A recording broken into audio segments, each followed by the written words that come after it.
Well, folks, as you can see, I have a new friend with me that you haven't seen before on my channel anyway.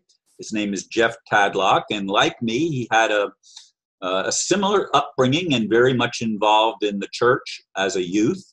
And today we're going to talk about transcending Christianity. And as he and I were just talking, we really need to transcend all religion. But go ahead, Jeff. You tell us a little bit about yourself. Okay, well, I'm 43 years of age, and I was a Christian. A lot of people who are Christian and look at my testimony will say I wasn't a Christian, but I can assure you I absolutely was. I held the Christian values, which are good. A lot of those values are wonderful. They steered me away from drugs, alcohol, partying, essentially being a bad person.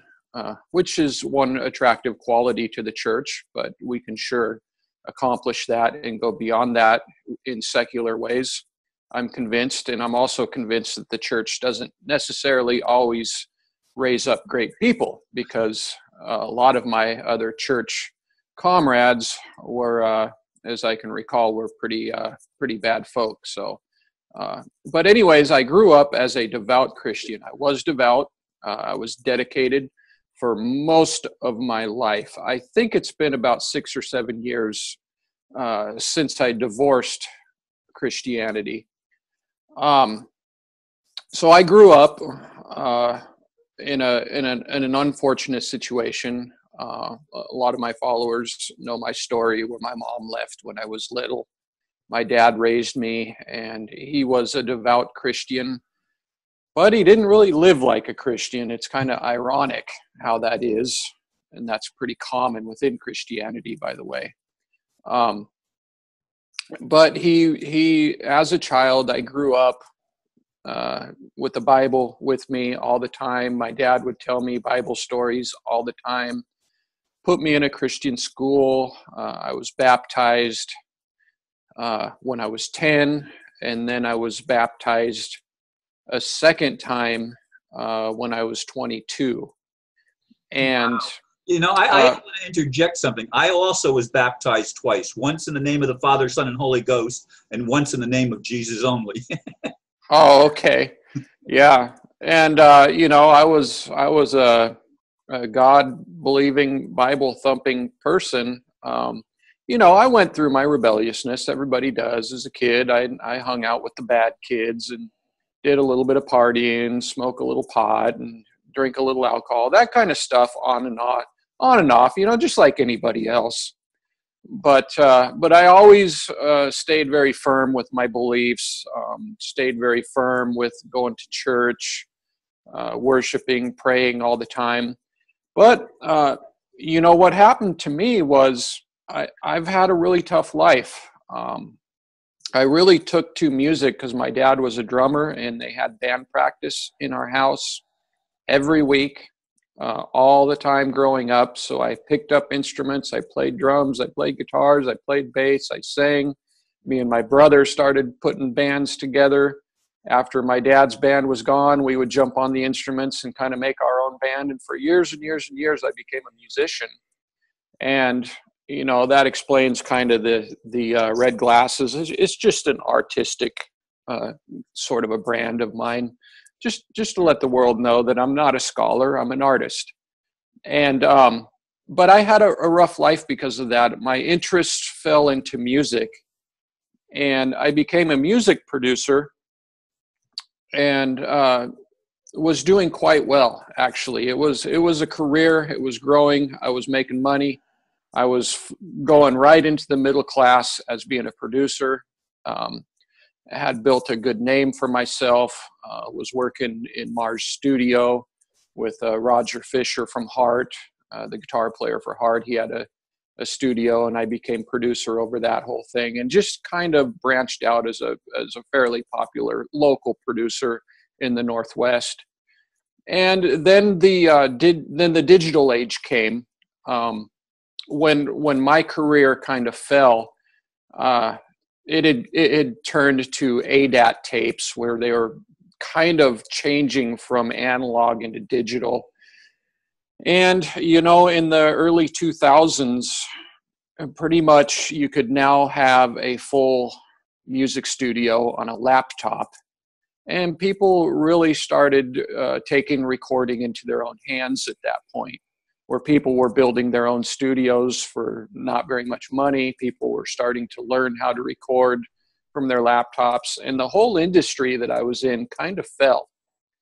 And so I didn't know what else to do.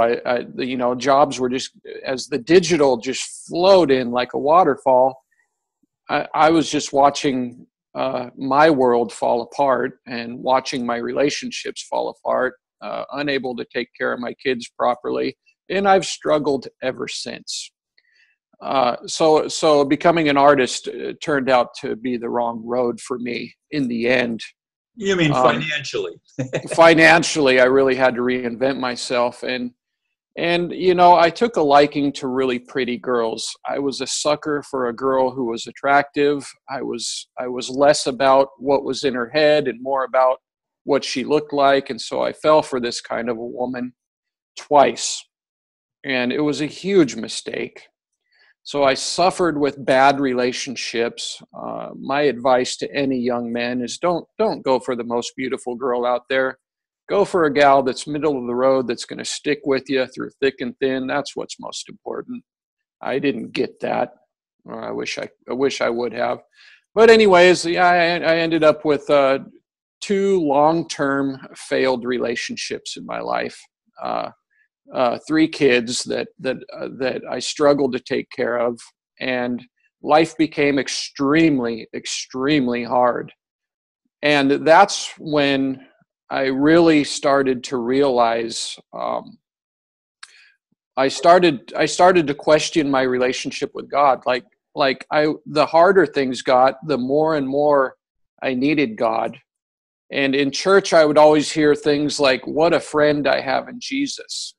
And I really started to think about those things like, well, yeah, he's God and everything, but is he really a friend? I mean, because I'm getting kind of tired of talking, one way.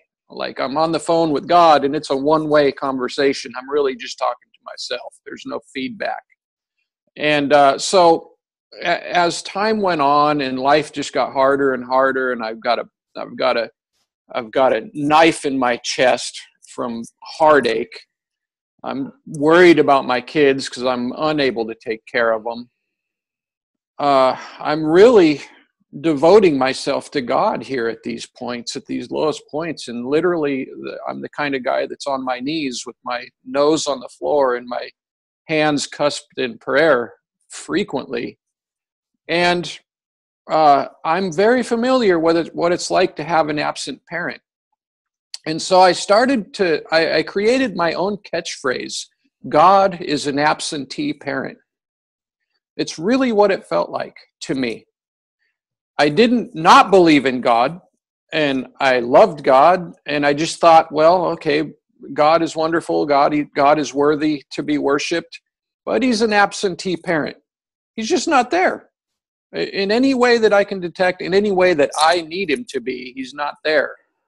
And I didn't have a mom, so I really wanted that. I really wanted God to take that position. And so the years rolled on, and my faith eventually I started to question. That's where it all happened. And what happened was, when I felt like my faith was starting to fall apart, I was like, okay, this can't happen. So I decided I was really going to dig myself into the Bible and study the Bible, like historically, and with philosophy and all these kind of things to strengthen my faith. I needed to strengthen my faith because my relationship with God wasn't doing it. So I thought, okay, well, what I need to do is study my Bible, just study it big time and just strengthen my faith. Well, what happened was I did study the Bible, and I studied it thoroughly, and the opposite happened. I began to realize there's something wrong. Things don't make sense. The math is not adding up. There's no particular reason to accept any of this. And, over the course of a few, 2-3 years, I think, I just firmly understood that it was all fable. And, it was weird. It's a weird transition because the mind never goes from hot to cold or from cold to hot. It's almost as if the brain will not allow that transition to happen. Even though I knew it wasn't true anymore, I still kind of held on to it like a comfort blanket or something. It took a while for me to finally say, I'm just absolutely not a Christian. I don't believe at all. So I finally made that turn. I wrote a book describing all the reasons why I left, why I divorced Christianity. What's the title of the book? My Letter to God, Divorcing Christianity and Seeking Truth. And so I really wanted to share my book because I put a couple of years into writing this book. It started off not because I wanted to write for anybody else, but because I wanted to remember and confirm all the amazing things I found out. So I started to compile all this information for myself. It kind of turned into a book, and then as I tweaked it and worked it, I put it into chapters, put everything into order. And then I tried to become a blog online. I started blogging online, and I found out that nobody likes to read anymore. In fact, I realized I don't even like to read anymore. In this digital age, we're all being spoon-fed information. I mean, we just hit a video and we just watch and listen. We don't have to do any work at all. Do you have a reader, or were you familiar? Well, you have programs that read the article to you? Yeah. I've always been a little sketchy about that, but yeah. But anyways, to make a long story short, I ended up taking each chapter of my book and I was like, okay, I'm just going to put this into video, because I really want to share my experience with people. So I made this 16 series video, and each video is basically a chapter from my book, and people loved it. I assume people liked me, and they loved my message, and I put them on Facebook, and it went from there. So now I started about a year ago. I have 15,000 followers now, and I just started working on trying to get people to check me out on YouTube. And so I am pretty much a public figure to help wake up Christians. And I, my message is not for atheists, agnostics, or secularists. I'm really aiming for Christians because I was a Christian. I understand how Christians feel and think. And my book and my videos are really designed for them. And I've had great results. People who are on the fence, who are starting to question, who were where I was, I just made their work a whole lot easier. Yeah. And that's it. That's my story. Yeah. Well, when our mutual friend sent me and told me about you, and she's been my friend for a long time. Judy yeah. Batchelor. Mm-hmm. Yeah. Well, I never named her last name, but yes, that's who we're talking about. And yeah. She's a great woman. Yeah. I've never met her. Well, I think she lives up near where I live somewhere, although I've never met her either. I don't. Yeah. She's quite a ways away. Most of my Facebook friends. I mean, right. Here's the irony. I was part of different spiritual groups in my area, but because I think outside the box more than most of them, mm-hmm. they gradually move away from me. I mean, I even won at one point a Heart of the Community Award from the spiritual community because I was building bridges, trying to build bridges to people of slightly different tweaks to their faith, but mm-hmm. still people that were spiritually inclined, but yet didn't all use the same labels and terminology. Yeah. It sounds like you're similar to me. I'm not afraid of spirituality. I have no problems with spirituality. I always tell my followers I will happily do a powwow dance with my Indian friends. No problem. And I have no problem with prayer or any of that kind of stuff. My issue is with the Abrahamic war god. As I studied this god, I realized just how awful it is. Well, I've come to a very similar conclusion, and I do believe that the monetary system in the world, unfortunately, is run by those that claim to have, well, they claim Abrahamic descent, except they're not really. They're Ashkenazis, and they have they can't even trace their lineage back to what we call Palestine or ancient Israel. I don't know if ancient Israel ever even really existed at this point. Yeah. It almost seems like maybe this is just a hypothesis, but it almost seems like some people use that Christian or Catholic or Abrahamic God, the Jewish God, whatever you have it, as sort of a brand, almost like putting Nike on your hat, that little thing, as if it still holds significance for a large part of the population or something, like I'm a good guy, I got a cross or what, as if it, but I think the tide is turning. I think that brand is starting to turn sour. I think the milk is turning sour. Well, I do believe we're in I would like to think later stages, but it might still be earlier stages of awakening. To a wider truth, that the only true spiritual thing that's common to all religions, and some of them you've got to dig a little more to find it, is to love one another, and it's really there in all of them. Spoken in different ways, but yet it boils down to treating your neighbor as you want to be treated yourself. And most Christians don't do that because they cut people off. And not just Christians, but of all religions, they tend to segment themselves and separate themselves from the division. Yeah, the division is what's the problem. They build walls instead of bridges. They do. They in clubs. We don't need clubs. We're grown-ups. We. As humans. Yeah, we need to stop anything that divides. And it reminds me of, I just saw something on Facebook of this woman who's a Christian. She's trying to sell Christianity. It was lovely. It was nice. It was flowery. She was coming across as Christianity is just about love and love your neighbor. And then after all that feel-good stuff, she was like, and he's coming back soon. If you don't accept him, it's going to get ugly. It started turning dark. It went from that good, be a good person, to all of a sudden, if you're not with us, you're going to hell. It literally went from a wonderful feeling to all of a sudden I felt sick. So it's got a poison built into its foundation, a poison of division, of ultimatums.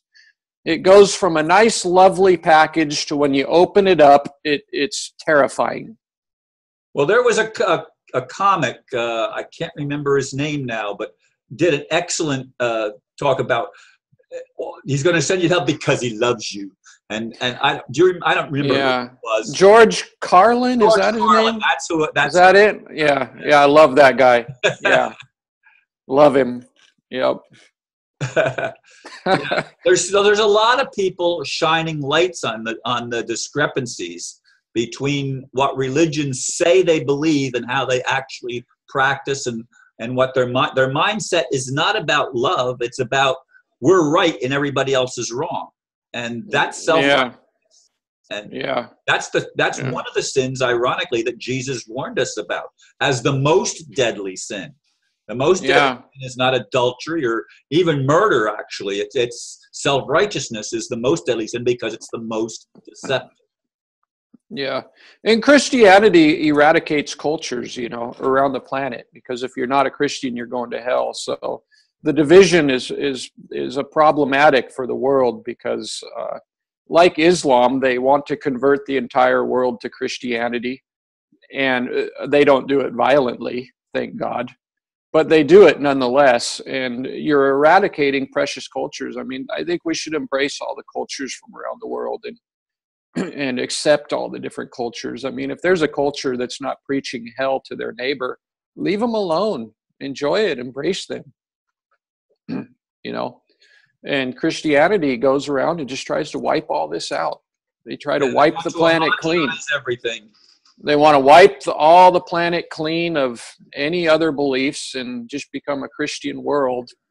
That's what they imagine. And Some people think that once that happens, Jesus is coming. Some people think Jesus is coming yesterday. It's just crazy. Well, I knew he was going to come no later than 2012. Yeah. When I was a Christian, I thought he was coming within 24 hours, pretty much the whole of my life.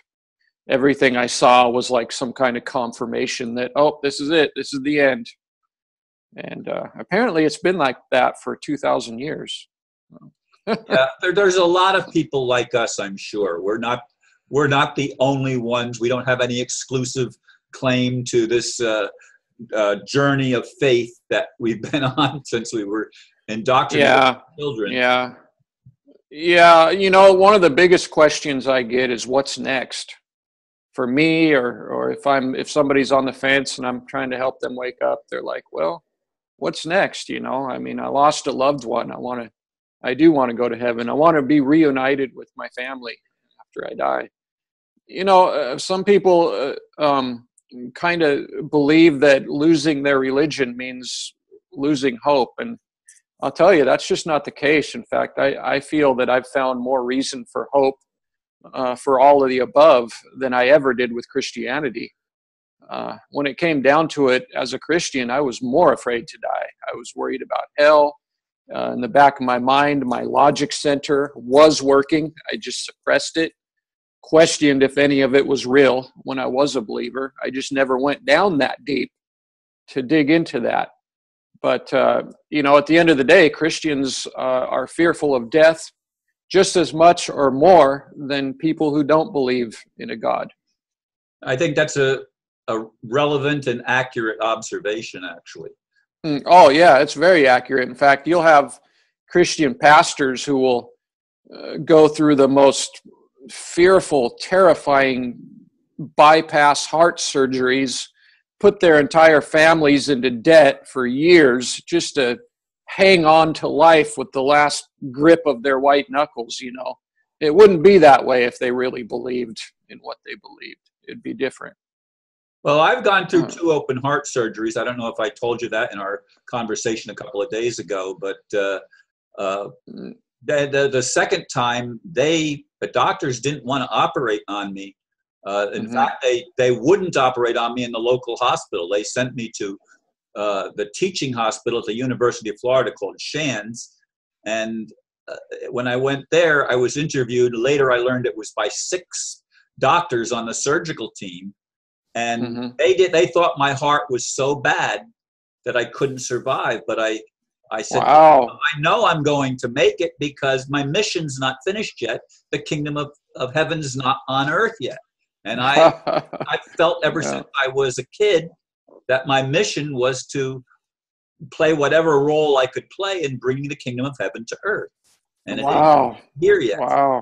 Wow. Yeah. Well, you're strong. You sound good. You look good. I can feel energy from your side. So that's great. Well, people tell me I don't look my age. I get told that all the time. I mean, I don't. That's true. Yeah. I don't look 71, but I am. Yeah. When you told me your age, I was taken back a little bit. I thought at least 10 years younger than that. Yeah. Well, yeah. It's funny. As I was sitting here waiting for you to come on, I was looking at my face and I'm saying, man, I look older over on this side than I do on this side of my face.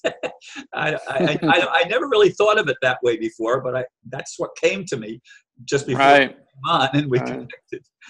I know that's weird, but I'm weird. What's our timer? What's the timer? We've got about 6 minutes left, but I mean, if you feel if you can wrap up any time, but I try to limit it to around 30 minutes. Yeah, I was just seeing where we're at. Yeah. I'm open for questions, or I can elaborate a little more about myself, but I'm not sure. What would you like to hear? Do you have any groups in your local area that you're able to meet with and people of similar mindsets that are curious about spiritual things?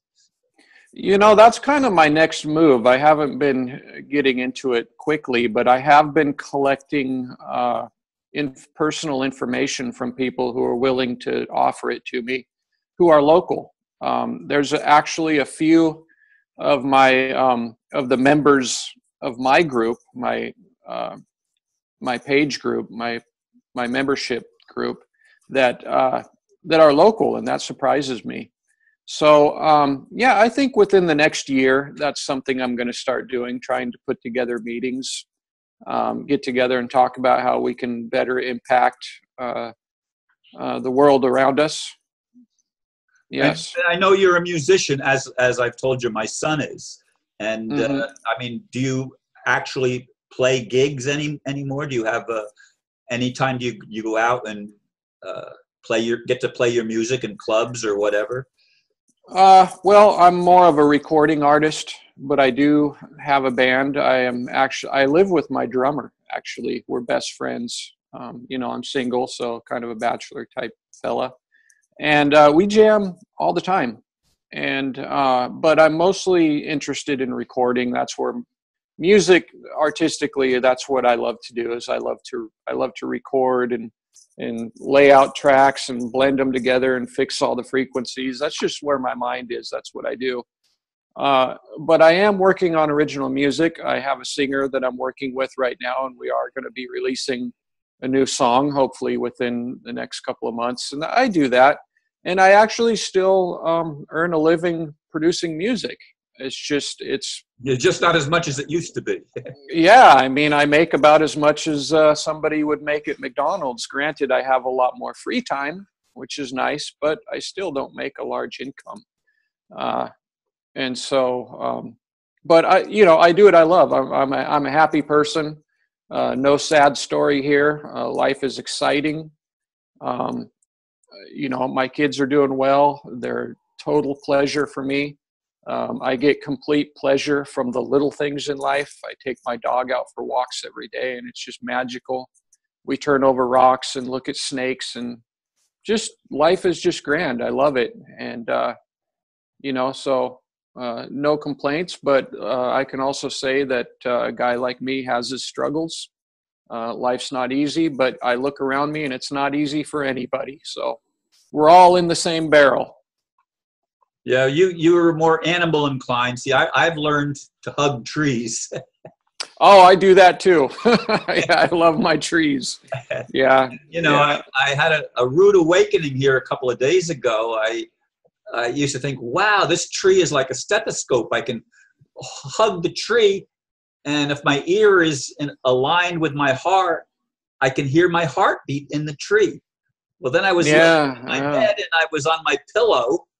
And I don't know, I guess I never noticed that before, but I could hear my heartbeat in the pillow. And I thought, oh, maybe the heartbeat that I'm hearing is in my ear, not in the tree or some kind of external vessel.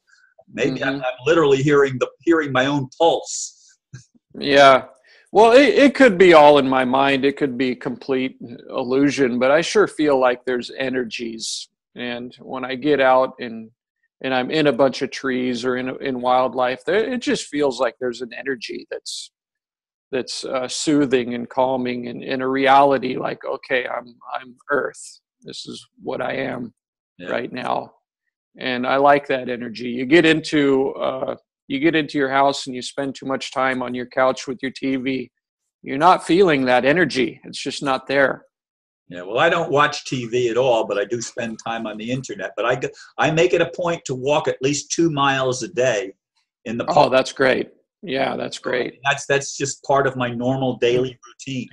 I'll tell you if you're not already doing this, I promise you it's absolutely wonderful. Bring a bag of bread with you and feed the birds when you're doing that. Well, you're not supposed to do that in the park. Oh no! You're not supposed to feed the animals. Oh no! Because then the squirrels especially become unafraid, and they could carry rabies, so they're petrified of that happening. Yeah. Oh, I'm a feed the bird kind of guy. That'd be tough for me. I might have to turn rebellious. I love feeding the animals. Wouldn't go to that park. You'd go to another park where they don't. Yes, absolutely. Anyway, Jeff, I do appreciate you taking the time to make a video with me. Hopefully we can do more. And if you're making videos, I'd be welcome to join you on one of your videos or whatever. Yeah, we'll have to do that. You've got some interesting topics that would be fun for me. Okay, very good. And this is our first video together, and I thank you for taking the time. Thank you. Stay strong and wise, my friend. Should I say aloha or namaste or just goodbye for now? Yeah. Thanks for having me. You're welcome. All right.